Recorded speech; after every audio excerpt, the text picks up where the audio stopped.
Bună ziua, frumoasele mele fecioare! Bine ați venit, dragii mei! Astăzi facem etalarea pentru luna octombrie.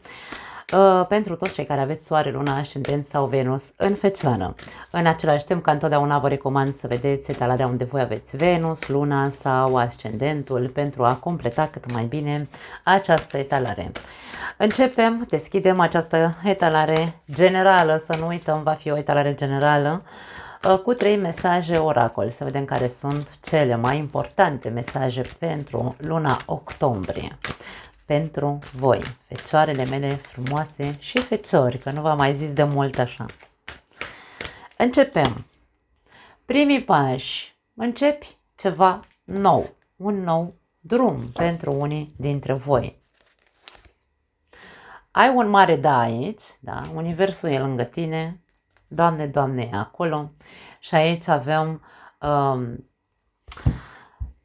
recunoștință, e ca și cum fii recunoscător pentru acest mare da, care, da, o mare confirmare, să zicem așa, că ești pe drumul cel bun, îmi vine să zic. Fii recunoscător, deschide-te către acel nou drum pe care vrei să pornești, pentru că ești susținut, îmi vine să zic. E ceva ce vrei să faci, creativ, poate este o lună de creație. Pentru unii dintre voi poate fi crearea unei noi relații, de ce nu? Nu vorbim aici despre iubire, avem alte etalări în care vorbim despre iubire, dar poate fi, creativitatea este în orice, da? Ceea ce tu ai în mintea ta și e momentul să începi să faci primii pași. Luna octombrie este o lună prielnică, să zicem așa, în care ești susținut să începi acel ceva și simte acea susținere, îmi vine să spun. Fii recunoscător că, Doamne, Doamne, îți spune, du-te, fecioară, că așa e bine să faci. Voi știți, dragii mei, eu cred că voi simțiți că e momentul să faceți primii pași către acel ceva ce-o fi el. Hai să vedem ce spune tarotul. Foarte frumos, o lună frumoasă, aș spune, pentru voi. Hai să vedem, pentru fecioară. Facem crucea celtică, vom pune cărțile direct pe față. Să vedem, să vedem. Ok.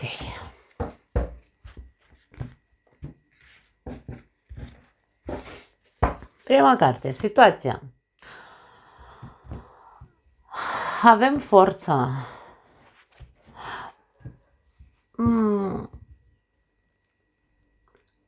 Ești foarte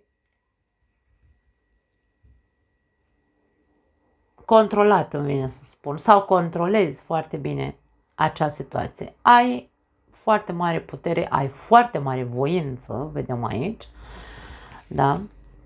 În mintea ta, nebunul, deci tu știi, am simțit eu să zic că tu știi ce vrei, știi care este calea cea mai bună pentru tine. În mintea ta avem noul obiectiv, noua cale către care vei face primii pași. Dacă ți era frică până acum sau te întrebai, o fi bine să fac aia, nu o fi bine să fac aia, aici avem confirmarea că si, da, ai confirmarea că e bine să faci acei pași pe care tu vrei să-i faci. În subconștient, 5 de cupe. 5 de cupe este o carte a deznădejdii, pardon. Vezi paharul pe jumătate gol. Atenție, nu te alimenta cu gânduri de genul ăsta prăpăstioase, da? În trecut, Paj de spade. În trecut tu ai descoperit anumite lucruri, au venit informații către tine, aici a fost, ai găsit tu ceva, ai descoperit ceva, ai aflat ceva, poate fi un secret. E micul Sherlock Holmes aici. Hai să vedem. În viitor, Cavaler de cupe. Noul drum pe care îl pornești, pentru unii dintre voi este vorba despre o relație, probabil, dar aici e vorba despre în următoarele luni tu te vei simți mai încrezător în tine însuți, să poți să te deschizi, îmi vine să spun, către această viață nouă pe care vrei să o, către care vrei să faci primii pași. Vedem o renovare a unor fecioare din punct de vedere emoțional. Vedem că te pui pe picioare și ieși din nou pe piață, îmi vine să zic. Foarte interesant, da. Concluzia. Magicianul. Totul se întâmplă, luna octombrie e o lună magică pentru voi. Da? E o chestie spirituală, simt eu aici. Nu știu de ce simt asta. Cu magicianul niciodată n-am simțit spiritualitate, dar magicianul e, să nu uităm că e Mercur aici, avem alchimistul, da? E ca și cum eu sau viața împreună cu mine suntem conectați, da? Și facem magie. Construim, avem numărul 1 aici, numărul 1 aici, numărul 0 aici, deci fecioarele, foarte multe dintre fecioare aș spune că încep ceva nou. Că e un proiect, că e o relație, nu are importanță. La capătul cărților, mult pragmatism, multă mentalitate. Mercur e foarte activ aici la tine în luna octombrie. Ești foarte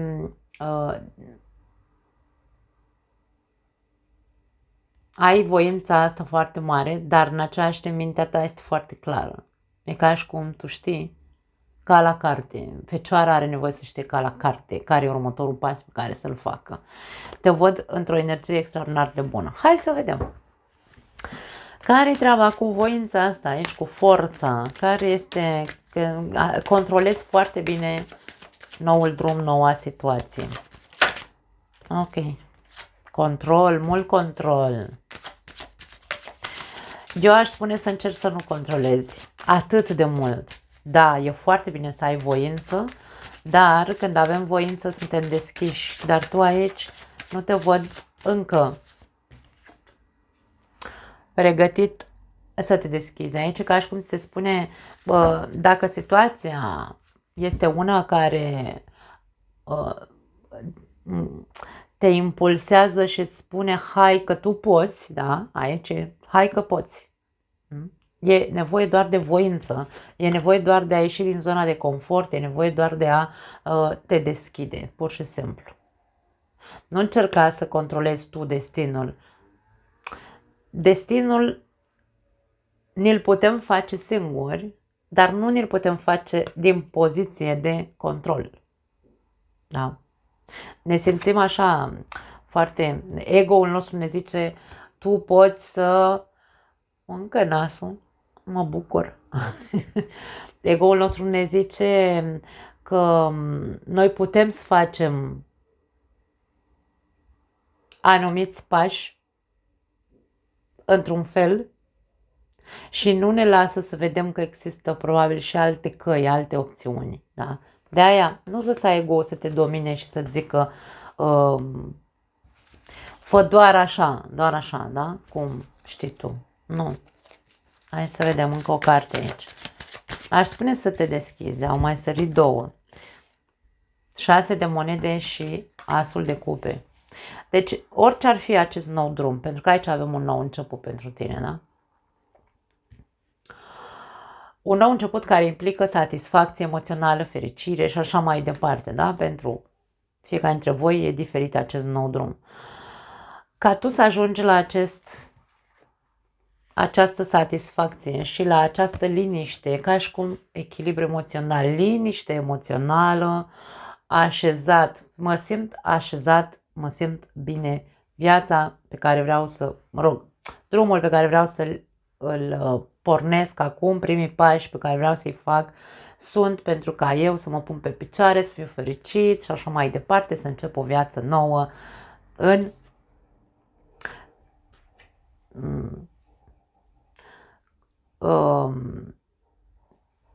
reciprocitate, adică nu mai intru, dacă e vorba de relații, nu mai intru în relații cu nimeni care nu oferă, da?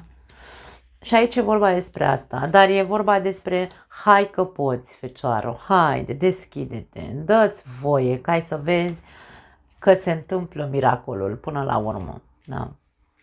Foarte tare. Există cineva în viața unora dintre voi care probabil că se chinuie de mult să te cucerească și tu nu și nu și nu și ești închis în casă, în zona ta de confort și așa mai departe. Hai să vedem, în mintea ta te văd foarte drăzneț, te văd curajos, te văd că te-ai risca un pic așa. Riscă-te! Ia uite, deci nu se poate și ceva. Nebunul, nebunul, nebunul. Aici, dragii mei, mintea voastră este una, aș spune, atenție, la unii dintre voi aici poate exista o avertizare, pentru că nebunul se repetă și când se repetă nebunul putem fi că ne aruncăm cu capul înainte, fără să vedem riscuri. Și nu e despre asta, pentru că avem și foarte mare viteză. În mintea ta lucrurile se întâmplă cu foarte mare viteză sau tu vrei să se întâmple cu mare viteză. Viteza înseamnă că poți avea, aici ai un potențial maxim să ajungi foarte sus, dar viteza poate în același timp să ne ducă unde? Să cădem în gârlă. Da? Responsabilitatea este importantă. Asumă-ți responsabilitatea impulsului pe care îl ai să se facă totul repede. Vreau să văd, nu știu, că ajung acolo așa, ieri dacă se poate. Nu este în energia voastră să fiți așa. Energia voastră este de control. Poate de aia aici ne spune, controlează-ți instinctul primar. Atenție, pentru unii dintre voi poate fi asta. Da. Pentru alții dintre voi vorbim despre foarte repede se înfiripă o conversație între tine și cineva de la distanță. Ori deja ai de mult conversații cu această persoană. Poate fi, dacă nu e la distanță, poate fi o persoană de altă naționalitate. Și aici e posibil pentru unii dintre voi să fiți foarte atenție că nebunul e inocent, pune botul la vrăjală, da? Încercați să fiți coerenți. E ok să ai conversații, dar nu te arunca, îmi vine să zic, să crezi tot ce ți se spune. E nevoie, aici da, e nevoie de un cert control, să nu te arunci. Trebuie să fie echilibrat între, ok, știu când trebuie să mă deschid, știu când trebuie să mă las dus de acea sălbăticie din mine, să zicem așa, de animalul din mine, da? E un echilibru, pentru că dacă tu reușești să echilibrezi energiile astea, poți să ajungi cu adevărat să construiești o relație extraordinar de mișto. Dar e nevoie de un pic de ținut în frâu. Mintea fuge mult pe cărări. Atenție mare, pentru că te poți risca mult prea repede. Fii foarte echilibrat, îmi vine să zic. Indiferent despre ce drum vorbim, că nu neapărat despre iubire, da? Și dacă e vorba de un proiect, asumă-ți foarte multă responsabilitate, pentru că aici te poți arunca cu capul înainte un proiect care are de văzut cu, de ce nu, cu comunicarea sau cu planul ăsta de online, da? Aruncă-te, da, ai un mare da, ai susținere, fă primii pași, dar nu te du fără plasă de siguranță, îmi vine să spun. Fă lucrurile așa, ca la carte, că de aia ești fecioară. 5 de cupe, hai să vedem. Am zis că eu am simțit 5 osaie cupe ca fiind o energie de văd paharul pe jumătate gol. Hai să vedem ce cu el. În subconștient cam asta avem. Da, pentru că lucrurile nu merg atât de repede pe cât tu ți-ai dorit. Diavolul, nu te lăsa, ține în frâu, ține în frâu răbdarea. Ai o mare problemă de răbdare tu. Nu știu de ce. Nu știu ce vă afectează, dragii mei, pe voi în momentul de față.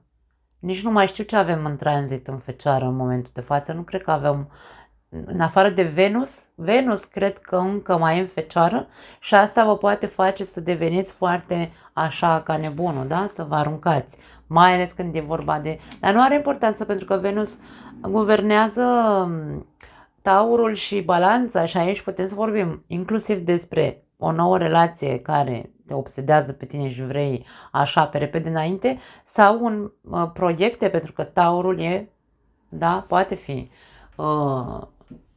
Venus se ocupă și de partea materială, așadar depinde de fiecare dintre voi care este acest nou drum pe care vreți să-l porniți. Atâta timp cât vă țineți în frâu acest repede înainte, obsesia asta și mai ales frica e mare și aici ca și cum depășește-ți fricile, nu mai vedea doar paharul pe jumătate gol, dar în același timp nici nu fi obsedat de rezultate.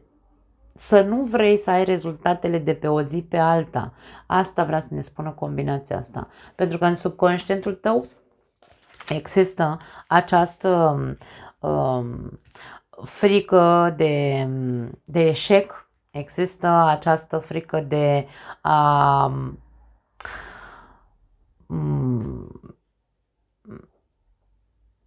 nu ajunge acolo unde tu îți dorești. Da. Încearcă aici pentru că ai așa, îmi vine să spun că ai o combinație de energii inconștiente sau reacții, ar putea să fie inconștiente, de îți sare muștarul pentru că nu vezi rezultatele așa cum tu îți dorești. Ține-te în frâu, îmi vine să zic. Luptă împotriva negării, luptă împotriva fricilor, luptă împotriva rezultatelor astea rapide pe care tu vrei să le vezi. Da. Rămâi pe catarg, îmi vine să zic. Indiferent că mintea ta te duce să crezi că nu o să iasă bine, că nu o să fie bine, că poate o să fie toxic, că poate o să fie, nu știu, tragic pentru tine. Pentru că aici obsesia este una foarte, foarte pe negativ. Nu asta vrem. Am pornit cu niște cărți extraordinare. Ai susținerea. Aici am spus, da? Ai susținerea Universului. Universul zice da. Doamne, Doamne zice da.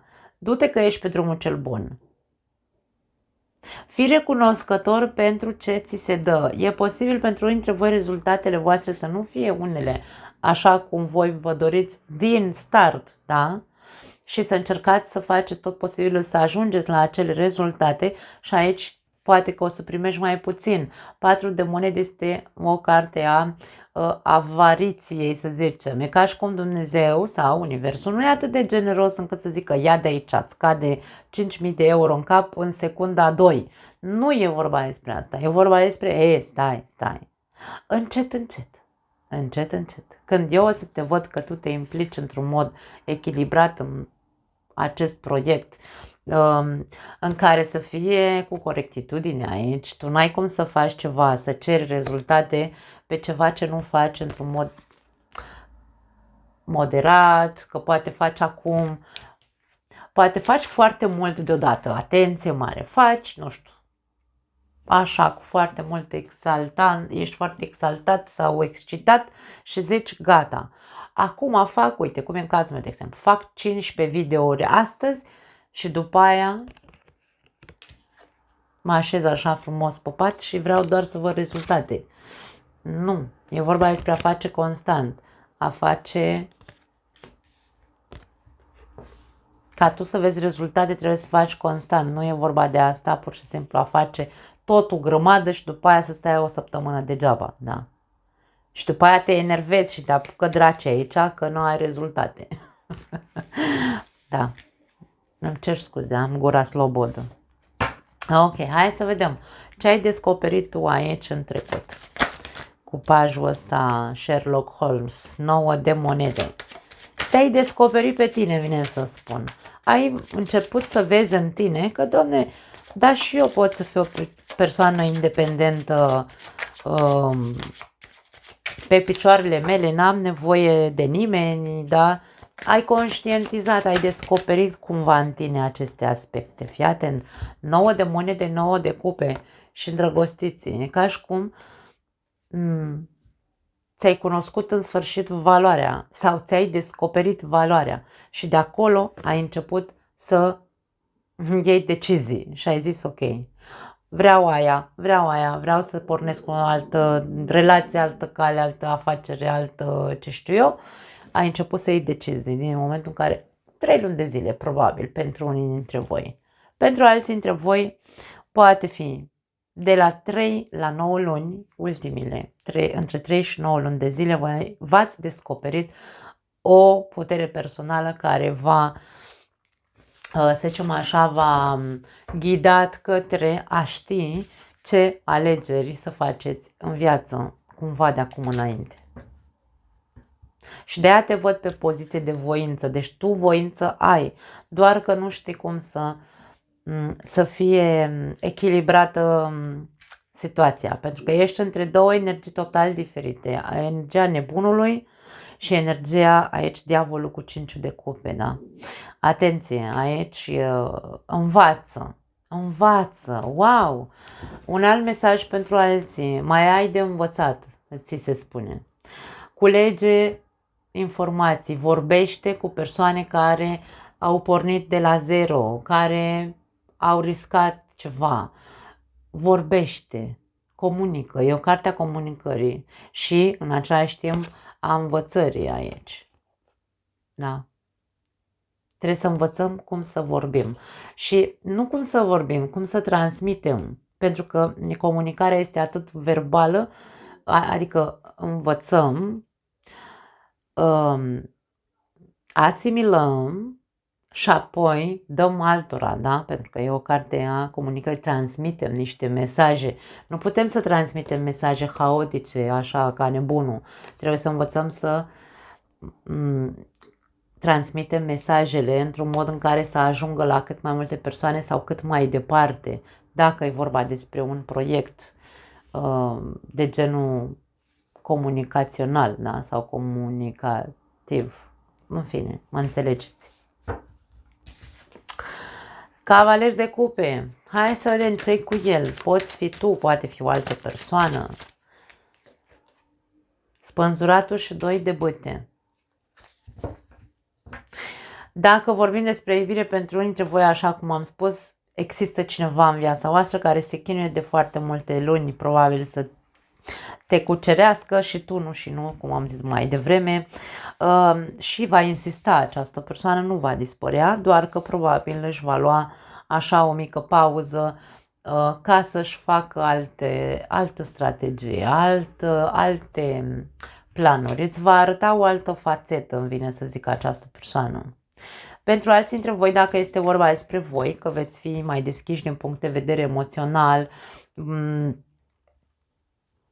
vă deschideți către a cuceri voi noi teritorii sau vă lăsați cuceriți și așa mai departe, există deschidere emoțională către plăcere, să zicem așa, este pentru că ați făcut o introspecție la cum erați înainte și cum aici vedem că tu ți-ai descoperit aici o certă putere personală, libertatea de a decide cum vrei să trăiești, cu cine vrei să trăiești și așa mai departe. Aici vedem că ai făcut acea reevaluare, să zicem, și în momentul de față, mă refer la următoarele 3 luni de zile, această evaluare te-a făcut să vezi, să înțelegi că trebuie să schimbi și tu anumite lucruri la tine și dacă înainte erai, nu știu, cum o fi fost că ai fost tu, de acum înainte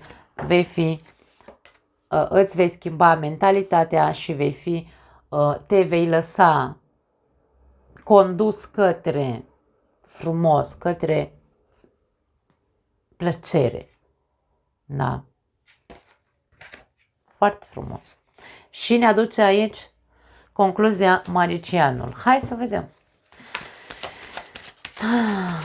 foarte frumoasă etalarea voastră, dacă se ține cont de anumite aspecte care le vedem foarte bine, wow, foarte bine aici în energiile astea a nebunului, diavolul cu 5 de cupe. Împăratul, dragii mei.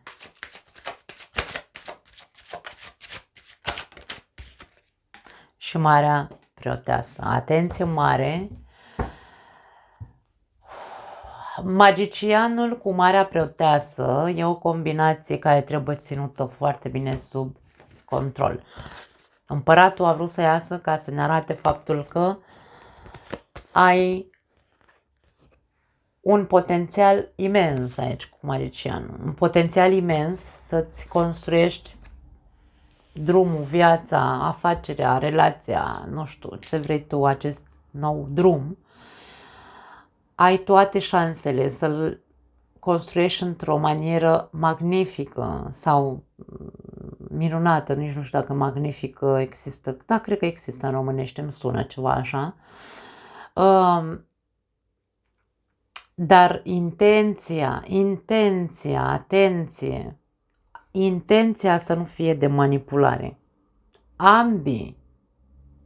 Ambele personaje au energia extraordinar de puternică în combinație, mai ales ai o energie extraordinară de a manipula,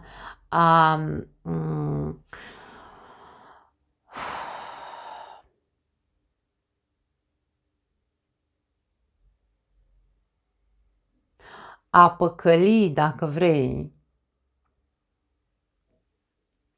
de a ascunde, de a crea iluzii. Și ai nevoie de controlul de o mână tare aici, de o mână puternică, în care să zici, ok, când văd că mă duc pe cărarea asta în care încerc să manipulez sau să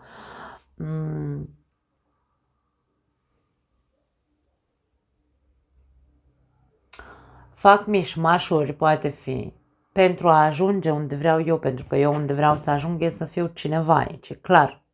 Da? Eu vreau ca în viața mea să existe ceea ce eu mi-am dorit să existe, acea magie sau să, nu știu, magie, nu mă refer la o magie, miracol, să se întâmple un miracol în viața mea. Dar acel miracol eu pot să-l construiesc pentru că vreau putere, vreau control, vreau... Și aici nu e vorba despre asta. Doamne, Doamne, îți dă un mare da, o mare susținere. Dar nu poți să faci încercând să vrăjești pe cineva, încercând să minți, încercând să ascunzi, încercând să manipulezi. Nu.